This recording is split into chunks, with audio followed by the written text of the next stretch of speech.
ஆத்ம ரட்சிப்பு இழந்தவர் ஆயிரம் ஆயிரமாம் அன்றாடம் இந்த மண்ணடியில் அழிந்து சாகிறாரே என்று பாடுகிறோம். நீங்க இல்லைன்னா யார் இருக்கா ஐயா? நீங்க இல்லைன்னா யார் இயேசுவை சொல்லுவாயா? தினந்தோறும் ஆறுதல் செய்தியை பேசி கெட்டு போயிடாதீங்க. தினந்தோறும் ஆறுதலா இருக்குன்ட்டு ஒன்னையே யோசிச்சுக்கிட்டு இருக்காத. ஆண்டவர் ஒன்றை தான் நம்பி இருக்கிறாரு.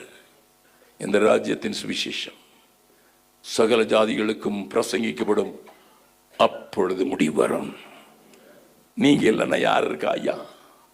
நீங்க இல்லைன்னா யார் இயேசுவை சொல்லுவாயா? நீங்க சொல்லலைன்னா யாரையா ஆண்டவர் சொல்லுவா? உன் வாழ்க்கை மட்டும் பார்த்துக்கிட்டு உன் வாழ்க்கையில வசதியா இருந்தா போதுன்னு நினைக்கிறியா? எப்படியும் நீ வாழ முடியும், எப்படியும் நீ வாழ முடியும். ஆனா பரலோகத்துக்கு போகும்போது வெறும் கையை போயிடாதீங்க.